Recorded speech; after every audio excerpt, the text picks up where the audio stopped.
Hi guys, మనం last క్లాస్లో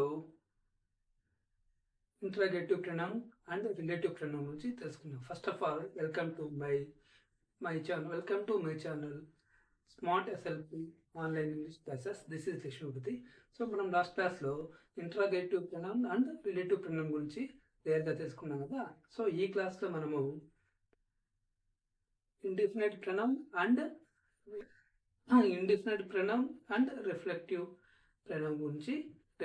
pronoun గురించి క్లియర్గా తెలుసుకుందాం. ఓకేనా?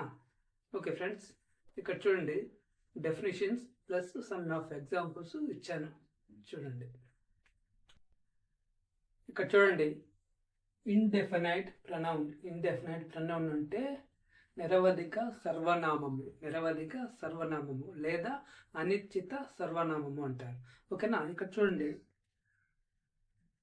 సో డెఫినేషన్ చెప్తాను చూడండి. These pronoun are refer to persons or things. These pronouns refer to persons or things in a general way, not specific. అంటే స్పెసిఫిక్గా చెప్పదు. ఒక సెంటెన్స్ ఒకరి గురించి ప్రత్యేకించి చెప్పదు. అది ఇండెఫినిట్ ప్రొనౌన్ అంటారు ఫ్రెండ్స్. సో దానిని ఇండెఫినిట్ ప్రొనౌన్ అనేసి అంటారు. సో ఇక్కడ చూడండి, అంత కామన్గా జనరల్గా చెప్తుంది. అంటే ఎవరో ఒకరు, ఏదైనా అనే ఒక సెంటెన్స్లో ఇది అందరి గురించి కామన్గా కంబైన్గా చెప్తుంది. ఈ సెంటెన్స్ని దీన్ని ఇండెఫినిట్ ప్రొనౌన్ అంటారు. సో ఎగ్జాంపుల్స్ చూడండి.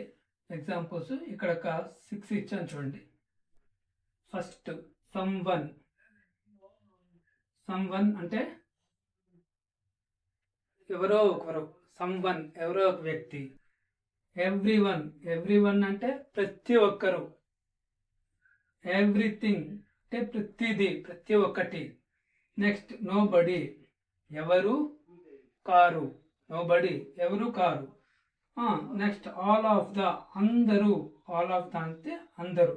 అంటే ఇక్కడ స్పెసిఫిక్గా ఒక పర్సన్ గురించి చెప్పట్లేదు, జనరల్గా ఒక కామన్ సెంటెన్స్ చెప్తుంది అనమాట. సో దాన్ని ఏమంటారు? ఇండిఫినెంట్ ప్రొనౌన్ అంటారు. సో ఎగ్జాంపుల్స్ చూడండి, సెంటెన్స్ టైప్లో వచ్చాను చూడండి friends. First one, someone left their bag on the train. ఎవరో ఒక వ్యక్తి తన బ్యాగ్ని ట్రైన్లో మర్చిపోయాడు. ఎవరో ఒక అన్నోన్ పర్సన్. ఒక సెంటెన్స్ మాత్రం చెప్తుంది, పర్టికులర్గా చెప్పట్లేదు. Next, everyone is present in the class. ప్రతి ఒక్కరూ తరగతికి హాజరయ్యారు. ఒక సెంటెన్స్ కంప్లీట్ మీనింగ్ వచ్చేస్తుంది. నెక్స్ట్ చూడండి, everything is going according to plan. ప్రతి ఒక్కటి ఒక ప్రణాళికాబద్ధంగా జరగాలి. ప్రతి ఒక్కటి ప్లానింగ్ ప్రకారం జరగాలి అనేసి ఈ సెంటెన్స్ మీనింగ్. చూడండి, next, nobody could answer these questions. ఈ యొక్క ప్రశ్నలకి ఎవరు ఆన్సర్ చేయలేదు. అంటే అన్ని సెంటెన్స్ ఇక్కడ బాగా నీట్గా అర్థం చేసుకున్నట్టయితే క్లియర్గా చెప్తుంది. కానీ సమ్ ఆఫ్ పర్సన్స్ గురించి కాదు, ప్లేసెస్ గురించి కాదు. కానీ ఇక్కడ సెంటెన్స్ ఫార్మేషన్ అనేది అవుతుంది, మనకు మెసేజ్ అనేది రీచ్ అవుతుంది. అర్థమైందా ఫ్రెండ్స్? ఓకేనా? Next, all of the neighbours were invited to the picnic. మా ఇరుగు పొరుగు వాళ్ళని పిక్నిక్కి ఆహ్వానించినాము. అందరినీ పిక్నిక్కి ఆహ్వానించినాము అనేసి చెప్తారు. ఓకేనా? అంటే ఈ యొక్క సెంటెన్స్ బట్టి ఈ యొక్క ఇండెఫినిట్ ప్రొనౌన్స్ బట్టి ఇక్కడ సెంటెన్స్ క్రియేట్ చేసినాం. చూడండి, దీన్ని బట్టి మీరు ఇంకొన్ని ఎగ్జాంపుల్స్ మీరు ప్రిపేర్ చేసుకుంటే బాగా నీట్గా అర్థమవుతుంది ఫ్రెండ్స్. ఓకే ఫ్రెండ్స్, నెక్స్ట్ చూద్దామా? Next reflexive pronoun. నెక్స్ట్ ఏంటి? Reflexive pronoun. Okay,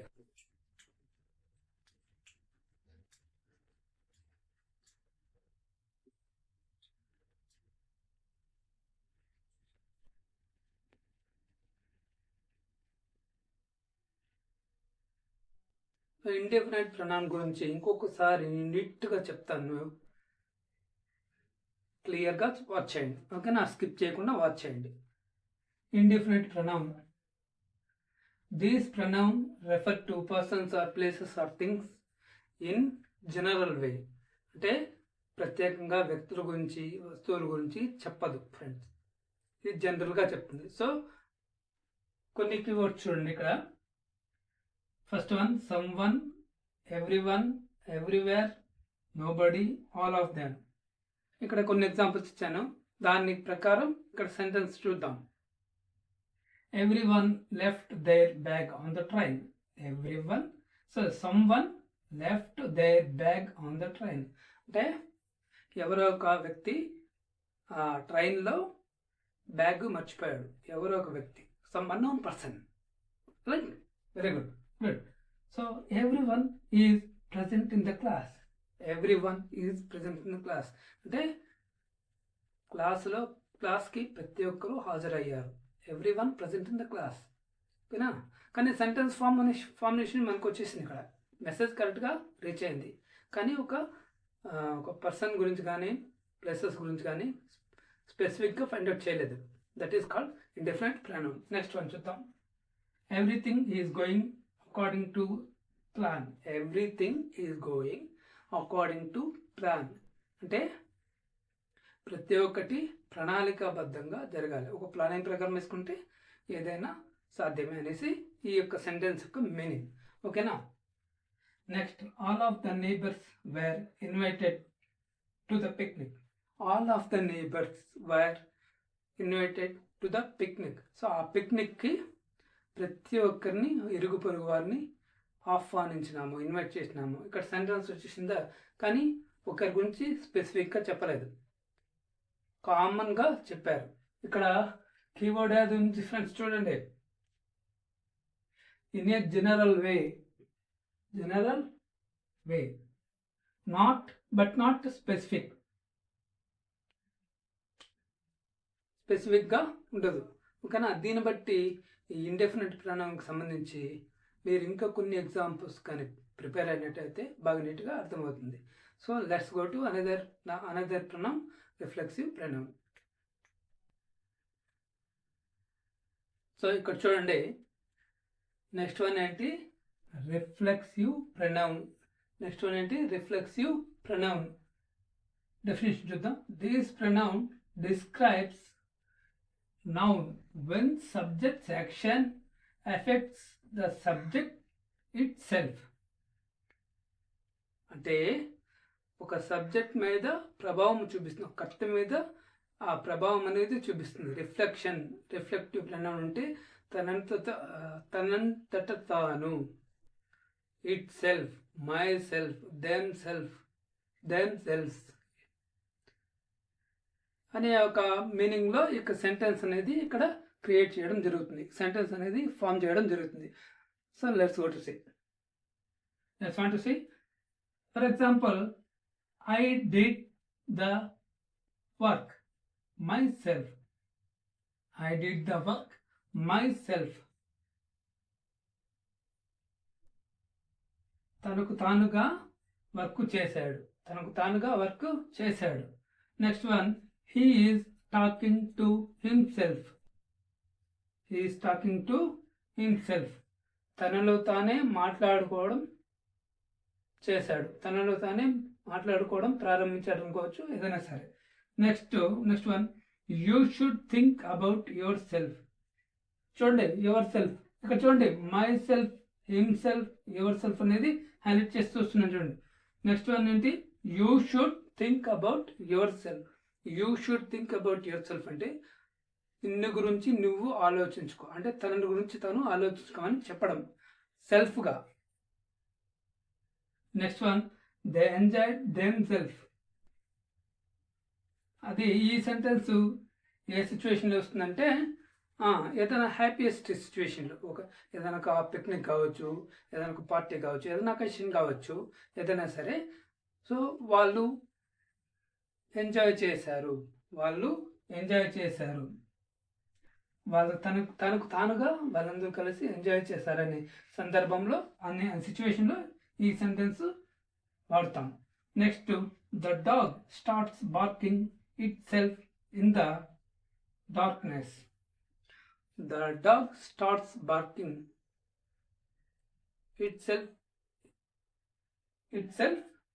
in the darkness. itself అని వచ్చి హైలైట్ చేసాను చూడండి. itself కుక్క చీకటిలో మొరగడం ప్రారంభించింది అనేసి దీని మీనింగ్ అన్నమాట. ఇక్కడ చూడండి, ఫస్ట్ నేను చెప్తాను చూడండి. రిఫ్లెక్సివ్ ప్రొనౌన్ అంటే సబ్జెక్ట్ని రిఫ్లెక్ట్ చేయడం. So this pronoun describes noun when subject action affect the subject itself. So ఆ యొక్క సబ్జెక్ట్ మీద ప్రభావం అనేది చూపిస్తుంది. అంటే them self, your self, it self, them self. ఇంకా చూడండి, మై సెల్ఫ్ అనే దీంట్లో ఇవి వాడతాం అనమాట. అంటే తనకు తానుగా వివరించుకుంటుంది, డిస్క్రైబింగ్ చేసుకుంటుంది, తనకు తానుగా వర్ణించుకుంటుంది. అర్థమైందా ఫ్రెండ్స్? ఓకే, ఇక్కడ చూడండి ఎగ్జాంపుల్స్ ఇంకొకసారి క్లియర్గా చెప్తాను చూడండి. I did the work my self. I did the work my self అంటే నాకు నేనుగా ఆ పని పూర్తి చేశాను. నాకు నేనుగా ఆ పని పూర్తి చేశాను.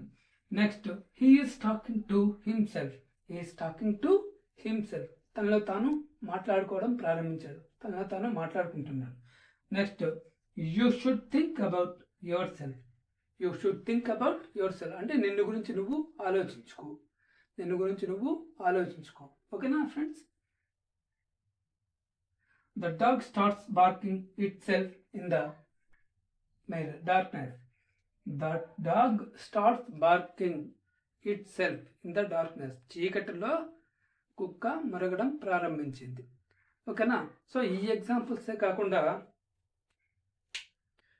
మీరు ఇంకా కొన్ని ఎగ్జాంపుల్స్ దెమ్ సెల్ఫ్తో కానీ, ఇట్ సెల్ఫ్తో కానీ, అవర్ సెల్ఫ్, వీటితో కొన్ని ఎగ్జాంపుల్స్ మీరు కానీ నోట్స్లో ప్రాక్టీస్ చేయగలిగితే ఖచ్చితంగా మీకు ఈ టాపిక్ అనేది క్లియర్గా అర్థమవుతుంది. ఓకేనా ఫ్రెండ్స్?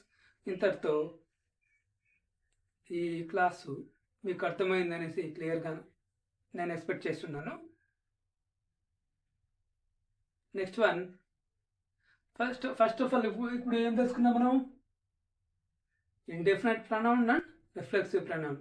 సో ఈ క్లాస్ కనుక ఈ వీడియో కనుక మీకు నచ్చినట్టయితే లైక్ చేయండి, షేర్ చేయండి, కామెంట్ చేయండి, సబ్స్క్రైబ్ చేయడం మర్చిపోకండి. ఓకేనా? నెక్స్ట్